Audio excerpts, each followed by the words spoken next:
হঠাৎ করে যদি কাবাব খেতে ইচ্ছা করে তাহলে রেস্টুরেন্টে না গিয়ে এভাবে বানিয়ে নিন।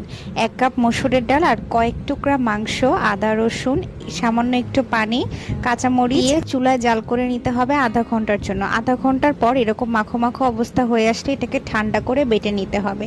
বেটে নেওয়া হয়ে গেলে এখানে দিয়ে দিব টমেটো সস, তারপরে দিয়ে দিব পেঁয়াজ কুচি আর হাফ কাপ পরিমাণে বেসন, কাঁচামরিচ কুচি, হলুদের গুঁড়া, মরিচের গুঁড়া, ধনিয়া গুঁড়া, জিরা গুঁড়া এবং এখানে দিয়ে দিব একটি ম্যাগি মশলা।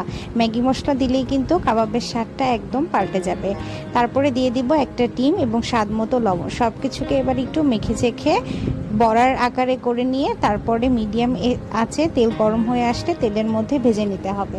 মিনিট 5 উল্টে পাল্টে তেলের মধ্যে ভেজে নিলেই রেডি হয়ে যাবে মজাদার এই চিকেন কাবাব। গরম গরম সসের সাথে পরিবেশন করুন। ধন্যবাদ।